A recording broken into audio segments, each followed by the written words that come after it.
Oke guys, kembali lagi bersamaku. Jadi pada video kali ini kita akan melanjutkan lagi video pembelajaran kita tentang binary search. Nah, hari ini kita langsung nih implementasi dari teori-teori yang sudah kita pelajari kemarin. Oke? Jadi langsung saja kalian buat project baru dan langsung kita buat struktur dasar dari C++. Include IOStream. Lalu using namespace std. Integer main. Nah, sekarang apa yang akan kita buat dulu? Nah, karena kodenya ini cukup panjang, kita akan pisah di fungsi yang terpisah ya. Kita akan buatkan fungsi. Ini misalnya bentuknya itu void ya, karena ini fungsi yang tidak ada returnnya. Void binary search. Oke, kayak gitu. Di dalamnya ada tiga parameter sepertinya. Tiga parameter. Parameter pertama itu untuk menampung array-nya ya, datanya ini semua datanya. Yang parameter kedua itu adalah panjang datanya atau ukuran array-nya. Ukuran array mungkin array length. Dan parameter ketiga itu adalah angka yang dicari. Find number. Oke, ini adalah angka yang dicari. Lalu kita kurung kurang dan buat fungsi lagi satu, yaitu untuk tampilkan datanya, show data. Oke. Nah, di dalam show data ini juga ada parameter. Ada 5 parameter, cukup banyak juga. Yang pertama itu adalah ini data array-nya. Lalu yang kedua itu panjang array-nya.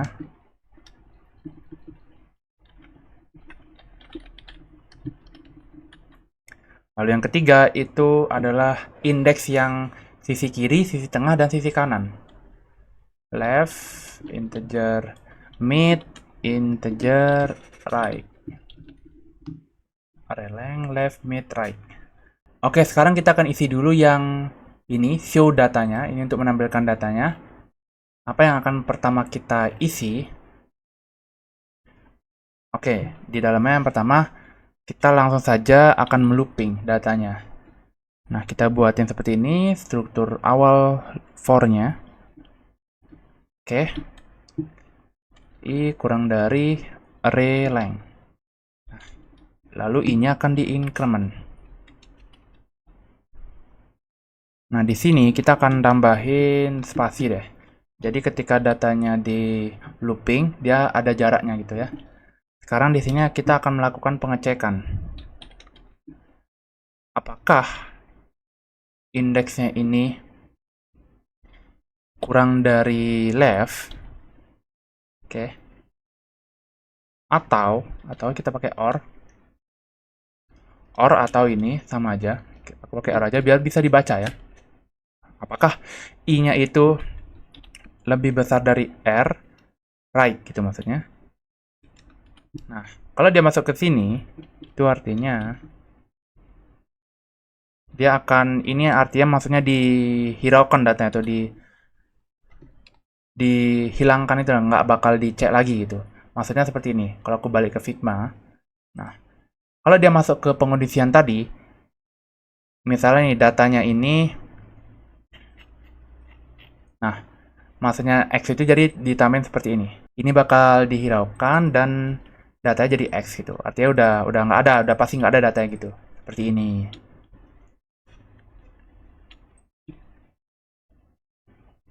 Oke, kalau kita balik lagi, sekarang apa? Ini kalau misalnya tuh enggak, jadi else. Sekarang di sini kita cek lagi. Kalau I-nya itu atau indeksnya itu atau data yang saat ini lagi di looping itu sama dengan mid, data tengahnya, maka kita akan bungkus dia dengan kurung siku ini, ya. Kita tampilin datanya dan tutup dengan kurung siku tutup.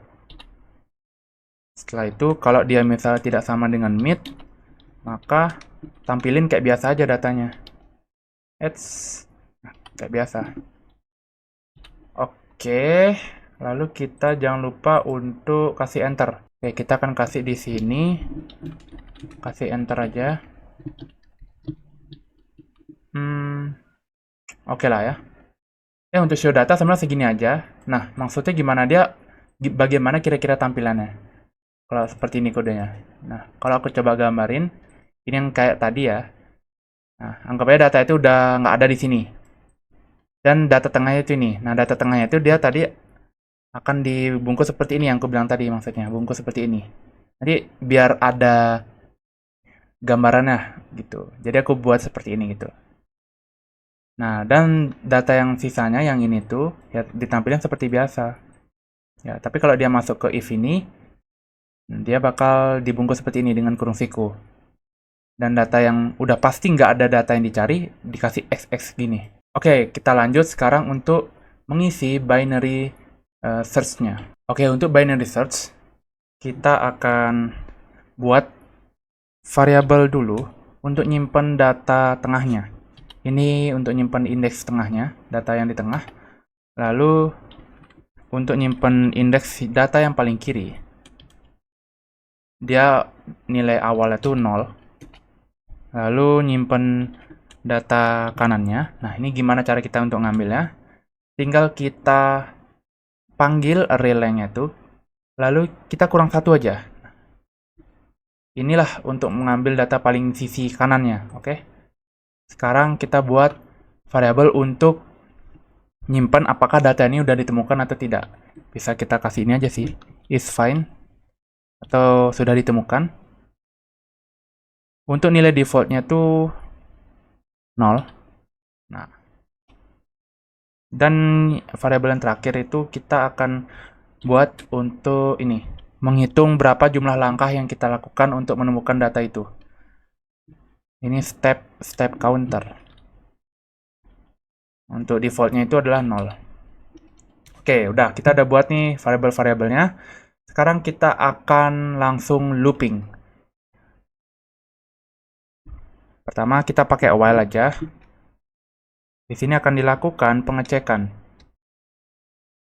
Selama left-nya ini lebih kecil sama dengan daripada right, dan ini kalau is fine itu sudah belum ditemukan gitu ya. Kalau dia tuh belum ditemukan, dia akan terus di looping. Tapi kalau udah ditemukan, dia nggak akan masuk ke sini gitu, ya. Nah, kalau udah di dalamnya itu, ini kayak kita kurang ini, kurung. Oke, kita kurung. Apa ini?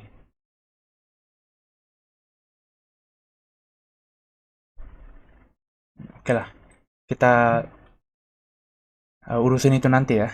Kalau misalnya ada terjadi error. Oke. Jadi di sini kita akan set step counter itu jadi plus, jadi di increment gitu ya. Kalau misalnya dia masuk ke sini, udah pasti dia akan menambah langkah ya.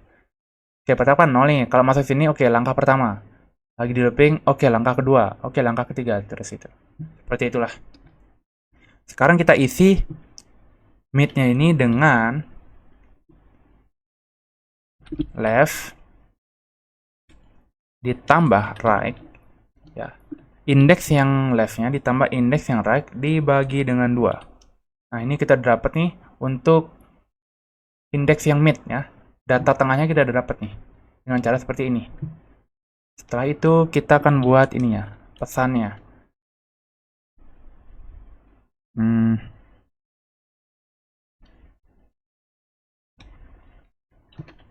Tahap ini, step counter ya, tahap 1 misalnya. Dia akan muncul seperti itu. Lalu tinggal kita inline aja. Nah, di sini Kita cout lagi. Ini untuk menampilkan data kirinya, ya, indeks yang kirinya. Yang kirinya sekarang lagi ada di indeks berapa? Itu, kok N9 sih? Left. Lalu koma, ini untuk tengahnya itu ada di posisi mana sekarang? Mid. Dan sisi kanannya, dia ada di posisi mana sekarang? Oke. Dan yang terakhir, nah, kita see out lagi. Ini untuk menampilkan data tengahnya dulu. Data tengahnya itu, nah, isinya apa? Kita panggil array-nya. Array. Nah, data tengahnya. Untuk mengambil data tengahnya, kita harus memanggil indeks mid-nya. Oke, ini. Nah, ini kita udah dapat nih data tengahnya nih. Ini kita kurang satu deh. Oke. Lalu kita akan melakukan ini, menampilkan data yang dicari. Data yang dicari itu bisa kita ambil dari mana dia? Mana sih dia? Find number ya, find number. Itu yang ada di parameter find number. Nah, sekarang kita kasih enter aja. Sip. Belum selesai ya. Ini baru menampilkan pesan-pesannya aja. Sekarang kita akan panggil fungsi show data itu. Ya, show data. Dan di sini ada mengirimkan 5 parameter atau 5 argumen lah. Array yang pertama. Yang kedua itu array length-nya. Berarti array length. Yang ketiga tuh indeks yang kiri, indeks yang kanan, dan indeks yang kanan. Tadi indeks yang tengah dan indeks yang kanan ya. Oke. Titik koma. Nah, udah nih. Sekarang kita akan melakukan pengecekan. Ini yang terakhir deh. Kita akan ngecek apakah data yang di tengah, ya, ini sempat kita bahas di konsepnya ya. Jadi dia akan melakukan pengecekan di data tengahnya tuh. Data tengah itu dengan data yang dicari. Jadi apakah array mid ini sama dengan data yang dicari? Find number. Find number. Oke. Kalau ada, maka kita ubah isFind itu jadi 1 ya. Itu artinya sudah ditemukan. Kalau tidak, maka kita akan melakukan pengondisian lagi jika is find number. Kalau find number-nya itu kurang dari array mid, nah, ya.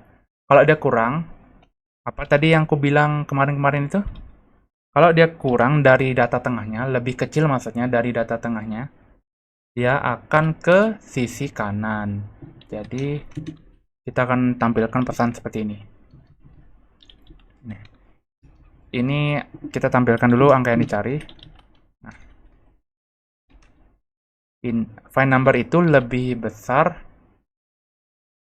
lebih kecil lebih kecil ya, lebih kecil dari array mid ya, data tengahnya.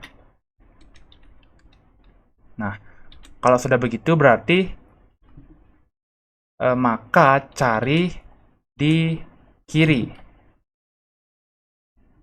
Ya, ini kalau dia lebih kecil, ya cari di kiri. Lalu kita tinggal kasih enter. Nah, sekarang kita copy aja. Ini untuk nanti di else-nya ya. Jadi untuk sementara seperti ini dulu. Ini kita tambahin. Sekarang right-nya itu tinggal mid minus 1 ya. Nah, lalu kalau dia itu find number itu lebih besar daripada data di tengahnya itu, jadi angka yang dicari itu lebih besar daripada data yang tengah, maka masuk ke else ini. Nah, ini kita tinggal ini paste saja. Lalu ini ubah jadi lebih besar. Dan ini maka cari di kanan. Oke, dan left-nya ini kita set dengan mid plus 1. Oke, sekarang untuk di while-nya sudah, sekarang di luar while ya. Di luar while apa harus kita isi? Nih, kita buat pengondisian lagi, tapi kita kasih enter dulu biar lebih rapi. Nah, kita ini buat pengondisian lagi. Kalau data itu ditemukan, nah, data yang ditemukan itu yang ini is fine itu ya. Kalau is fine, jadi ditemukan datanya, maka tampilkan nih angka fine number ya. Angka fine number ini ya, angka yang dicari ini tuh dapat ditemukan.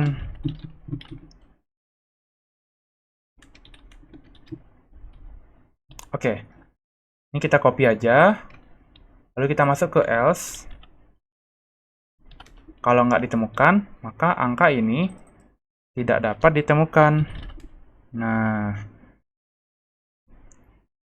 lalu kita terakhir nih tampilkan ini jumlah dari langkahnya ya, biar si user tahu berapa kali melakukan langkah untuk melakukan pencarian data tersebut.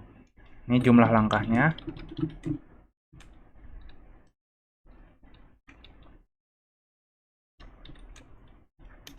Step counter. Kita kasih enter. Oke, udah. Sekarang kita sudah selesai untuk mengisi binary search-nya. Jadi tinggal kita panggil di main-nya nih. Di main-nya, apa yang harus kita isi dulu? Ya, tentunya untuk membuat array-nya dulu ya. Kita tinggal buat ini. And ini data yang dicari. Maksudnya ini panjang datanya ya. 10. Ini lalu array-nya. N. 54. 1, 2, 3, 4, 5, 6, 7, 8, 9, 10. Oke. Sekarang kita buat ini. Ini data yang dicari. Find number. Misalnya kamu cari 8 deh. Angka 8. Ini karena nggak bisa, kita set manual aja deh. Error ya. Oke. Sekarang kita panggil binary search. Di sini kita masukkan ada 3 parameter atau 3 argumen yang harus kita kirimkan. Yang pertama array-nya, itu data pastinya. Lalu jumlah datanya, n, dan find number-nya, itu angka yang dicari. Oke, sudah. Mungkin segini aja sih untuk kodenya ya. Ada lumayan banyak ya, 62 line. Sekarang kita coba run, ini semoga berhasil ya. Kita belum ada run dari tadi soalnya. Nah, ini langsung nih. Oke, biar rapi nih. Di setiap dia menampilkan ini ya, tahapnya ini, selesai tahap ini, kita kasih enter ya. Sebelum kita coba review satu-satu. Kita kasih enter di sini. Sini kali ya. Nah, kita kasih ini aja, slash atau backslash n. Oke, kita coba lihat dari atas. Oke. Tahap pertama, ya seperti ini. Sisi kirinya itu dimulai dari indeks ke 0. Sisi tengahnya dimulai dari indeks ke 4. Dan sisi kanan dimulai dari indeks ke 9. Kita coba gambarkan ya di sini, biar kalian bisa kebayang ya. Jadi aku coba copy, atau mungkin biar sama dengan jumlah ini, kita kasih ini aja deh. 7 data aja. 7 data berarti di sini. Oke. 7, ini tuh 3, 4, 5, 6, 7. Oke, kita coba run. Nah, udah dapet nih. Tahap satunya. Oh, dia tahap 1 aja ya. Oh ya, dia langsung di tengah dapat nih. Kita coba yang 12 ya. Biar tahapnya lebih banyak gitu. Oke, udah dapet nih. Kita bahas sekarang. Oke, pertama